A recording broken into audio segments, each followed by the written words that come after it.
Race was made an issue a few hundred years ago in this country. It has always been an issue. Nobody in this day and age is making race an issue. Race is the issue. One of my friends from home, him being Caucasian, he always mentioned to me, like, how come it's whenever I see, you know, you and there's like another African American guy walking by, you nod and then they seem to nod back, you know. He's like, you know, white people aren't that cool. We don't see each other nod and then nod back. When someone hears me speak for the first time, they check off boxes like, she must have white people, she dates only white people, she yada yada yada, was from this area. Some are correct, most are wrong. If me or Marcus were to give a speech somewhere, and it's almost like when you get a standing ovation, you don't know if they're giving you a standing ovation because your speech was really that good, or if it's like, wow, I never have heard a black man articulate the way that you just did. Like when I'm on the phone with my sorority sisters, I'm gonna be like, hey girl, what's going on? And then like, let's say somebody from the station calls, I'll be like, hi, you know, how it's going? And this is Alexis, oh, great. And it's funny. It's a societal construct that African Americans are inferior. That construct still exists, and I don't think, personally, probably not in my lifetime at least, that it'll ever dissipate. We can't get beyond it until we have the conversation. Ignoring the issue will not get us beyond it. People just hate to be uncomfortable. If anything is not what they grew up learning it was supposed to be, all of a sudden it's like, whoa, the world is going around. For a white student to come to something like NABJ or some of our predominantly black events, a lot of my friends who I've tried to get to come to something might be like, oh, you know, I don't really know if I feel comfortable, you know, I don't really know if I would fit in there. And kind of the thing that I've always charged to them is, how do you think that we feel every day? There'll come a time when, you know, this will kind of be over. And I don't think it's necessarily a sense of saying that like we're in a struggle, but I think it's just a sense of saying we're in a time of progression.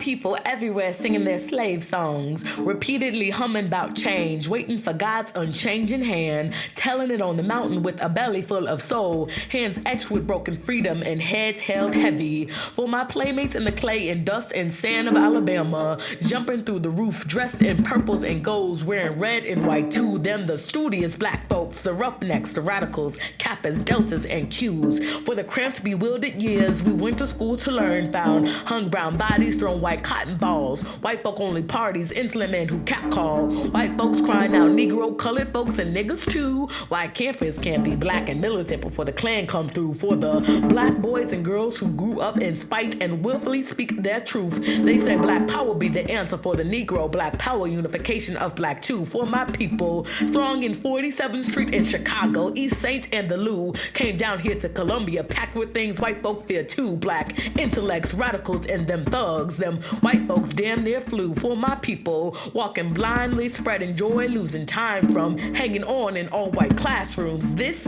is for you. For my people bleeding in Kansas, for my black folk locked up in the zoo. They never told us why we supposed to hate KU. Let a new earth rise, let another world be born. Let our hands fall free of change as we gather up our truth. Let a people known for blackness deafen institutionalized hatred. Let a new history arise, cause black folk, we gon' make it.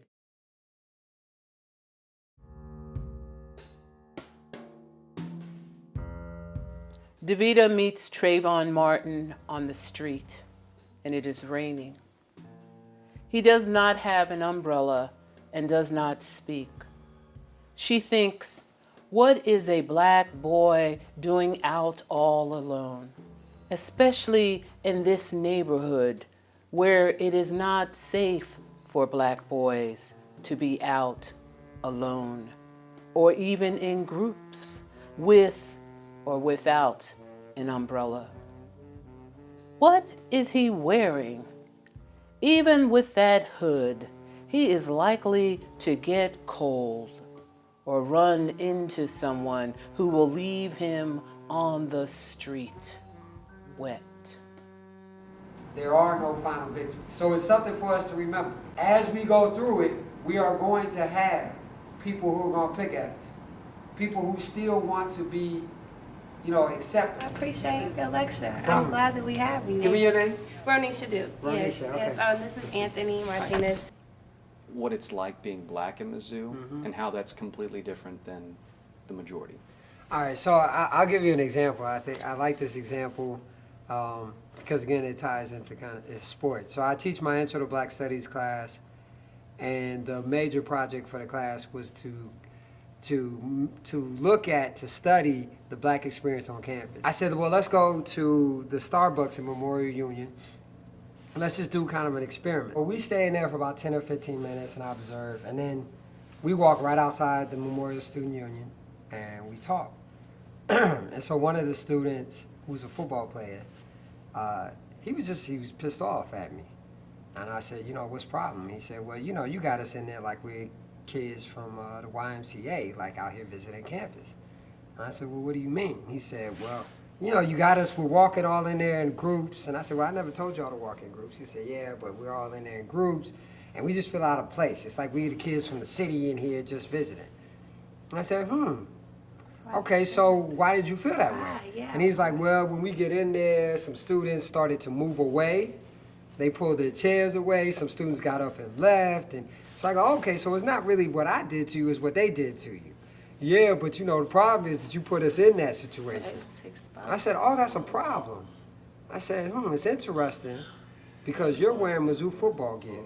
So it was seem clear to me that you're a Mizzou football player. And then he kind of went, I said, and on Saturday, when all these people in the crowds were rooting for your name and your name's on the back of the jersey, they're all behind you, there's no problems. All of a sudden, here it is a Tuesday, and now they're not cheering for you and there's a problem. You're not used to being treated like a regular black student, right? You're only used to being treated as a black athlete. And of course, when you get treated as a black student, now you start to realize what the rest of us may have to go through. Well, I actually got to run. Thank you no so problem. much. Pleasure. Nice to meet you. Thank you very much. Thank you. Good luck to you on the project. You just gave him a whole bunch that I didn't think he would get. Everybody has a story. My name is Ronisha Duke. The color of my skin is something that I'm proud of. It's something that I adore about myself. But it is something that does set you apart when you are attending a PWI, predominantly white institution of education, of higher education. We're going to have to talk about it one day or later.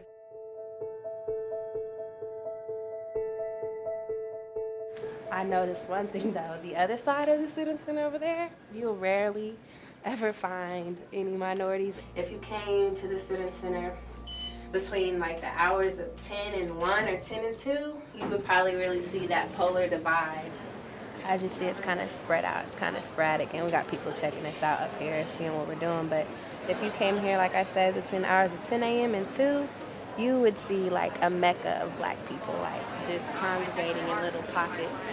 I think people just get drawn to what they're comfortable to and what they're closer to, because I've had individuals tell me, and someone actually tweeted this the other day, and she's a senior about to graduate, that she went and sat down somewhere in Memorial Union, and the Caucasian girl that was sitting by her just got up, I guess maybe was uncomfortable. But this young gentleman that we're about to ask, I'm glad he's really being cooperative, because some students, it's not that they don't want to, it's just they're camera shy. We are a big journalism school, one of the top in the nation. They're leery of getting interviewed because they know that either what they say or what they're getting interviewed about might come out in an article that they might not be, and I might be bold and ask a couple of people I don't know. Have you met Thomas before? Seen you around a lot. How you doing, man? Thomas, nice he to has meet you. Classes with some of your frat brothers. As a freshman coming into Mizzou, the day before classes started, I had this bright idea to walk to all of my classes to figure out how I was going to navigate it. On this walk, a pickup truck drives by with 4 Caucasian males in it, and they yelled the N-word. And it was the first time that and this is 2010. Oh my goodness, songs, I didn't know. This is my first time walking around on the University of Missouri's campus. But then I had to understand that they don't understand me. Yeah, understand. They don't even know what I'm about to bring to this campus. I was still trying to figure out how everything was going to go with me being African American, and I know that the stereotypes. How did you find your business, your first visit? My visit, I liked it. Everyone seemed all like loving, and it was just Mizzou, one family, one Mizzou. Pride, yeah. And when I came here, I kind of didn't feel like one Mizzou actually did exist. And my first experience, first semester, I was in class sitting down. It was in a psych class. And a boy, it was a white boy, he was sitting down, and I sat by him. And he looked at me, and he was like, he got his stuff. And I was like, what's wrong? He's like, I'm not going to sit by her. When you're sitting in the classroom, nobody wants to sit next to you. Nobody feels like you can answer the question to a partner in a group. Right, just to understand how it feels, and just to know, like what you said, that we are just normal people. It's not, any difference between us really where we came from. Right. Honestly, it is kind of intimidating to come here, and it's just like, all your life you're told like you have to go the extra mile just to get where they are. Hopefully this documentary will do what Anthony's hoping it to do. It's so funny when you talk about like bridging the gap, because it's not like I set out to like do that. I don't walk around saying I want to be the best black woman in broadcast, because no, I want to be the best. Stand by. An autopsy and court documents shed more light on a Callaway County homicide. It's sad that people don't expect, maybe people of color or other people to be articulate, like it's a surprise. It's a term passed down, and it's called black tax, meaning that you have to try 2, 3, 4 times harder than your counterpart. And it's because of the fact that you are black. I mean, my parents talked about black tax from day one. They were like, Lexus, realize, I know you're working hard. Realize why you have to work hard. You can automatically be put in a situation where you have to speak on behalf of your entire race, which is something that's not ideal at all. Some people tell me that I am the epitome of a black man and everything that it stands for, the good stereotypes that you would see. If you've looked in the media and you've seen, let's say, black males like wearing big chains and being degrading towards women, then I wouldn't fit into that stereotype.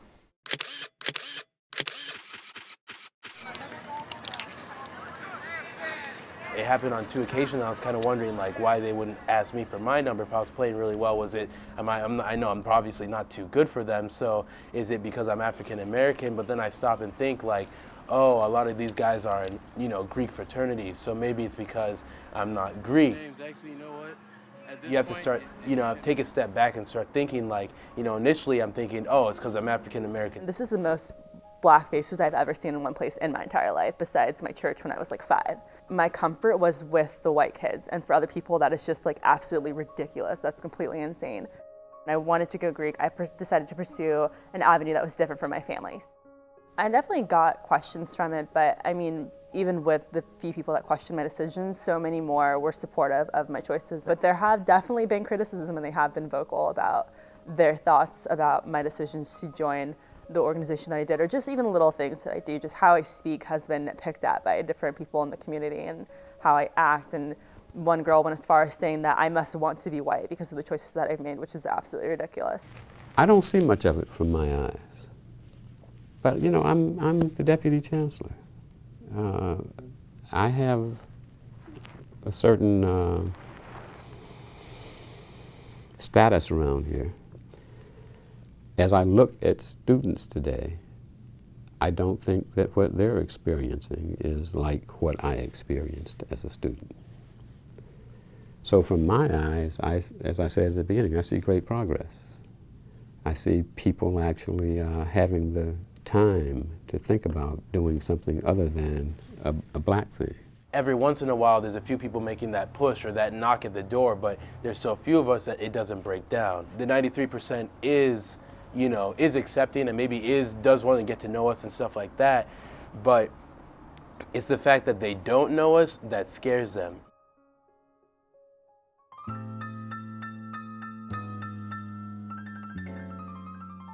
The Highway Patrol stop Davida. They want to see her residency status. All she has is my passport, my picture, my place of birth, my expiration date.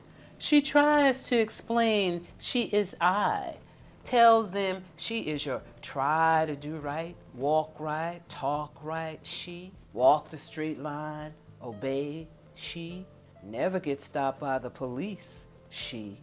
When they look at her in disbelief, she tells them she is Skip Gates, and this is her house. I wouldn't have been so nice and stagehand about it. I'd be, what the Frankenstein? They wish they had kept on going with their blinking lights. She wants to tell them, this ain't South Africa, it's the USA. She doesn't want anybody to fill in the blanks. She knows I don't have time for this back roads logic. I'm sorry, officers, I say. I forgot my ID.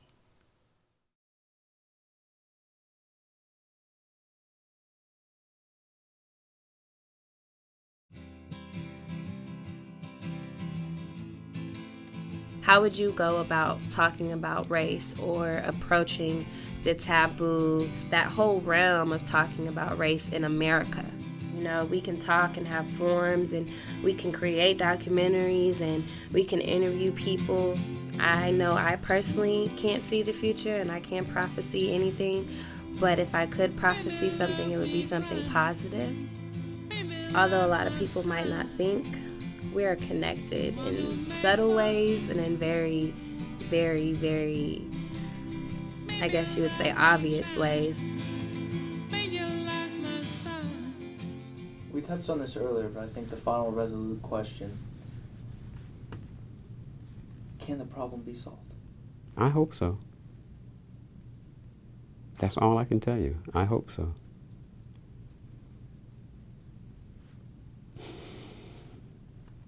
It's up to you guys.